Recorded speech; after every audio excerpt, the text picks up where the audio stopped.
Hello, I'm Jenlyn Roberts with Present Path Tarot. I offer grounded, down-to-earth readings that help you navigate to your best life. Today I'm going to offer you a 2020 reflection and a 2021 insightful reading into how we can move forward. Also, in January, if you want to explore the cards with me, I'm offering a class online on Tuesdays and Thursdays that help empower you to learn this amazing tool, gain your own compass, and access divination. So come join me on Tuesday and Thursdays. Go to presentpathtarot.com/classes to learn more, and I think it's going to be a lot of fun. So let's start with 2020. What has 2020 been about? Interestingly, we start with the Chariot card. And the Chariot card is about moving forward. And so it's funny how this year has felt kind of sluggish and not progressive for a lot of us and felt like some of our plans were put on hold. But it's with the Ace of Cups, and it seems to me that this message is saying that we have made a great progress in our hearts this year. We have, many of us, because of having our typical lines of income shut down, have tapped into our art through our Ace of Cups and have stepped forward into something that we love doing, including spending more time with our families and seeing things with more compassion. So as much as this year felt like it might have been a little bit backwards, it looks like we're moving very much forwards because of it, and that is recited multiple times in this reading and the next. So the Chariot card is about managing through challenges and doing a good job and building yourself a reputation based on how you're managing with a balanced, forward-thinking, adaptive system. You're doing a great job, and I think we all need to give ourselves a little bit of credit for what we've been through and how we have managed things. And also, I want to say that for me, this is my 40th YouTube reading. Or YouTube video. And for me, this has been about, because other income streams were kind of shut down. I used to teach English as a second language. That's not happening right now. I've moved into doing what I love the most, which is reading cards and writing. And that's the Ace of Cups as well. So allowing yourself to think back and reflect on how you have filled your heart by doing art and taking care of those around you and letting your heart grow this year. The cups is throughout this year. There's a lot of cups things going on, and of course that includes the grief. We've all lost something this year. Anything from as small of maybe a vacation to as big as a job, or painfully those we've lost. We have La Llorona represented here as that grief card of truly experiencing the heart on a deep level, sometimes even expressing depression in this card. And I think a lot of us have had moments of depression this year. With it, though, is Scheherazade representing the High Priestess. The High Priestess can be about mystery, and I think that sometimes the grief itself feels like a mystery. But I really feel in this case it has to do with how the High Priestess is about intuition. Through experiencing the feeling body, we then access our intuitive body. And they are one and the same, and we have to let ourselves feel in order to tap into our greatest natural instinctive sense. I'm also teaching a class on clairvoyance, a short workshop in January, and what we do in that class is get into the feeling body, because that's where you can access this information. So if you've had a year with a lot of feeling and emotion, I want you to also think about the gift it might bring you to focus on how you can also listen to your inner knowing more clearly from knowing your emotional experience so much deeper. When we also experience grief, we experience a wider spectrum of emotion, and that gives us access for deeper compassion for others and just an emotional wisdom and intelligence that we should honor today. So whatever grief you've been through this year, give yourself, again, a little bit of credit for how you have allowed it to come through you. The funny thing is that we've been quite competent at managing the challenges we've had to adapt to, at managing the grief. Where we've struggled the most on an emotional maturity level has been in the Star card reversed. This is that lack of being able to see the future, lack of being able to make plans. And the Star card reversed is also about times of strife that don't feel like they're going to end, and that kind of sense of where next. It's been a rough year for that. And that is where we've had the Queen of Cups represented reversed. Queen of Cups reversed is when we get stifled emotionally, we don't know how to feel, the ambiguity of what's to come has been really intense, and we need to cure that by accessing our spiritual nature, by praying, meditating, whatever your access to the divine is, tap in. Even if you're an atheist, find that which gives you a sense of that spiritual centeredness and allow yourself to access your emotional maturity by letting yourself get more comfortable with the shadow of not knowing and not being able to plan for the future and not feeling like your dreams can come true this year.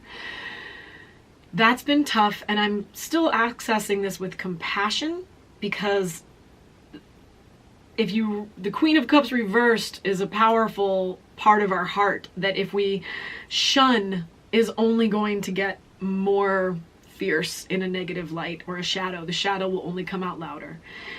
So how can we honor and love our frustration? It's not easy. I'm no expert in it, but I think that also, I just want to say that this is the goddess Yemaya, who's a goddess who came from the Yoruban people and traveled across the ocean to Brazil and Cuba and other parts of South America. And so it's this idea in her that she came through a shadowy sense to travel across the world. And for me, there's a message in there of how we've seen the world more deeply by sharing an experience with them that was heartache. And since she also traveled through the slave trade, which is, a terrible dark part of history, but she brought this divine light to those who were in a time of great darkness. So allowing yourself to, I think about what's happening around the world as well and break free of just what's happening in your world might help with this star card Queen of Cups reversal combination that is a doozy. With that is the Ten of Wands, which is another kind of overwhelm. So the overwhelm of the heart is presented in the center here, but the overwhelm of energy, of just putting out so much energy and feeling like the uncertainty of the star card reverse leading into that, how can we all just take a breath and be like, wow, that has been a lot. And how can I, with the Ten of Wands, the story of this Ten of Wands card happens to be in this deck about asking for your needs and saying what your boundaries are. And that comes with the Lovers card. So we have to reach out to our community to acknowledge that they are there to be supportive to us and that they want to be supportive to us and that we can be supportive to them. But with the Lovers card being presented by the Beauty and the Beast, I want to talk again about this idea of the shadow, of seeing our community shine and seeing our community's shadow come up and seeing you're like, wow, a lot of us have had our darkness come to the surface. And especially when you're in a small pod with people, you get to know them on a level that you never knew before. And you're like, wow, you really go dark in this direction when you struggle or depressed or angry. The thing about the shadow we're going to talk about for 2021 as well is that we must find a way to accept and acknowledge each other and ourselves in our differences and in our shadows and in our, she's loving the beast with him. She's within him. She's loving the beast within him. And he also, I believe in the story, is accepting her inner beast that, comes out in her rage. So loving each other through our differences is going to be a part of this Ten of Wands release, of asking for the support we need as we go into 2021 and acknowledging that nobody's perfect, but we love them anyway. So this is our 2020 reading, and with it we also have the Major Arcana card as the overarching card of the Wheel of Fortune. Change. Change is guaranteed. But what's interesting is this card came up upright for 2020. Most of us would say, this has been a bad year, it's been rough, it's negative. Long picture of this major arcana card is that benefits, great benefits, are going to come from this year. So we have to just be accepting that we can't see what it is yet with that star card reversed, feel our feelings, and gain the benefit of intuition from that, gain the benefit of being a full-bodied living human from that, and ask for our needs and acknowledge how we have been successful in adapting to these great challenges and proven ourselves heroes. So the Wheel of Change, or the Wheel of Fortune, is about things are in flux, and this year has been the most flux for most of us. Even my parents in their 70s are like, this is the weirdest year, and boy is it ever. So 2021 is going to be different, still going to have some challenges, but let's switch over into that next.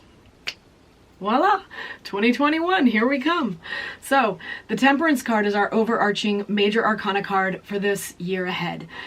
Good card. It's about adultification on some levels, so there will be challenges, but it's also about integrating our two parts together of our old self, the trials we've been through and what we've learned about ourselves, and then our new self. So where do we want to be growing into ourselves more? What have we learned about ourselves this year that we need to now integrate into our general state of being? And what do we love about who we were in our younger years, even into childhood, that we'd like to keep close to us, that we'd like to honor as being valuable, even though it was from a more immature time? This is a card about balance. It's typically an angel moving two vessels between each other to make the chai and the sugar come together into one nice beverage. So making a nice beverage of yourself. This card is represented with a many-armed goddess of Buddhism, and this is about taking all the various parts of you and coming into one whole self with acceptance of all the parts. There's a lot of shadow messages in this year ahead, and I've been studying the shadow work of Jung, and one thing I'm fascinated by is this idea that shadow work comes when we have two very strong opposites that feel like they have no overlap, and we sit in the paradox of those. We sit in the space between those two. And this is an action that is almost an inaction. It's a very quiet, centered place of acknowledging two things are the same, that feel like they have nothing in common and are opposites of each other. This begins this year with the Four of Wands, which is about building something together as a community, but it's with the King of Swords reversed. In order for us to build things again, to renew things in our lives, in our society, we have to break free of this King of Swords, staunch righteousness that we're all a little guilty of, including me, of my way is the right way, this is the only way, there is no other.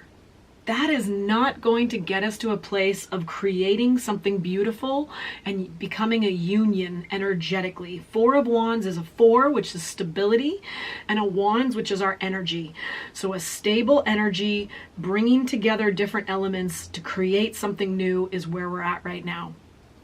And again, this is for your own life as well as those around you and the larger society. So starting in your center and just spiraling outward into the greater picture. The Ten of Coins reversed is about shifting of traditions. Now we've had the Hierophant reversed card this year, which was very intense, calling out of the systems that are not functioning in society, of witnessing what's not working for us collectively. And that's happened on a grand scale, the major arcana scale of mythic proportions.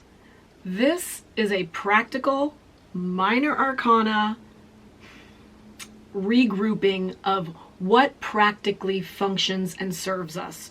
What legacies and traditions are we ready to just say, like, that's not working, and look at the Moon card shadow of, to say the Moon card is about our subconscious and the messages that lie beneath our legacies.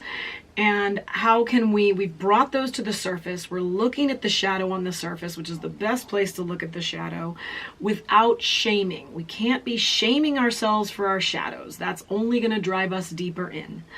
So How can we see on a practical level what's not working in our own systems in our lives, in our societal systems, and acknowledge how we're ready to let those legacies shift and change and become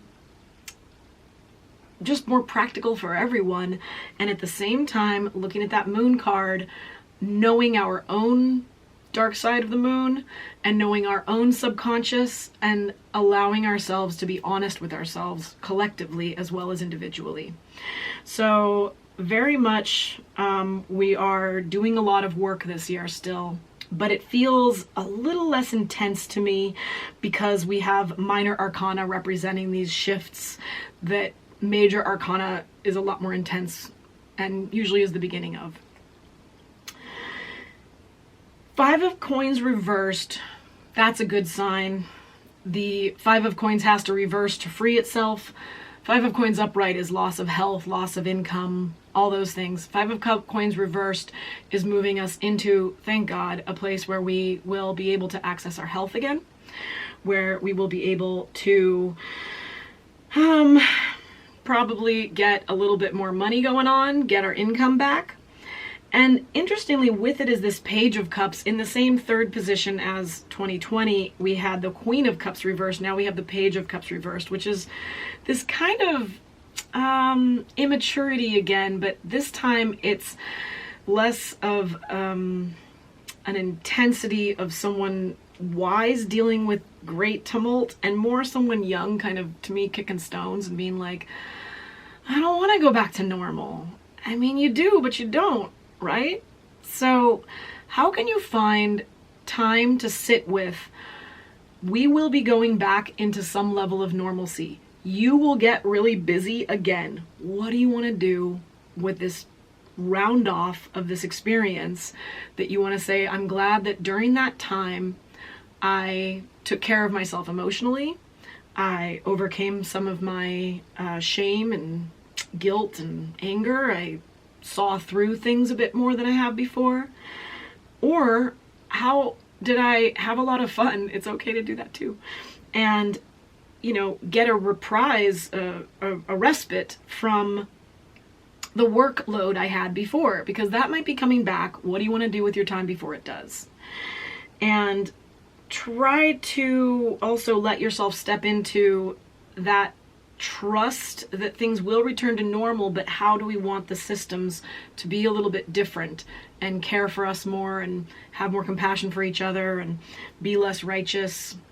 There's a lot of work going on this year, but the good thing is we are coming into the Queen of Swords. So we start with the King of Swords reversed. King of Swords reversed is very, because it's reversed especially, very controlling, limited thinking. Queen of Swords upright, while she knows what she knows, she also knows what she doesn't know. And that is a mastery of wisdom. And with that comes a flexibility to learn and a insightful ability to see how she wants to spend her time and her work and build resources again. So we have a lot of Pentacles coming up this year, while Cups was last year. Cups is emotional space, Pentacles is resource and practicality. And this Swords kind of flanking it looks to me like we are going to be moving by caring for our own minds, by knowing our own wisdom. We're going to be moving toward being both practical and logical at the same time, and owning the value of our heart is a part of the experience of Queen of Swords. She's not negating your emotional insights. She's interpreting them as a part of the whole wisdom. So with it is this Eight of Coins, Eight of Pentacles, which I gotta say, I don't love this version of this card because she looks so unhappy working. But knowing that you will be going into some level of apprenticeship again, some level of working hard and with a clear mind. So how can you prepare for that and move toward that in this year to gain the most benefit? I think overall 2020 looks like it's still going to be a little bumpy for sure. I mean, but it also just doesn't look quite as intense. The primary major arcana card that we have here is the Moon card, which to me, I love the Moon card because it's about knowing our wild side, knowing our reactive side with acceptance, love, curiosity, and having acceptance, love, curiosity for other people in their shadows that they express. So when someone's having an emotional blowout that feels uncomfortable for you, sitting with like, what's really going on for them? Let's go deeper. And again, that's about sitting with the paradox of two opposing views that feel like they cannot fit together, and seeing the center of them that is pure insight of the essence of that thing when you take the two opposing sides of it and bring them together. So sitting in meditation of paradox of things that feel like they don't overlap right, and sitting in the overlap zone and meditating there would be a great gift for all of us. I hope you have a great 2021. I hope you enjoy tapping into your beautiful, flexible inner wisdom and tap into your Queen of Swords. I hope you can join me for my classes this year, and please subscribe to my page. This is my 40th video, and I'm excited to share more with you this year. I'm hoping to dive into more film and TV through the tarot lens, kind of a tarot film theory classes that's going to be on here, and it's going to be a lot of work, but it's stuff that I love to do and that brings me a sense of intellectual thrill. So I hope it does for you too. Please subscribe to my page to be in touch with that, and come and take a class with me this January. I have multiple classes running. Go to presentpathtarot.com/classes. Happy 2020 and Happy New Year. Thanks for listening.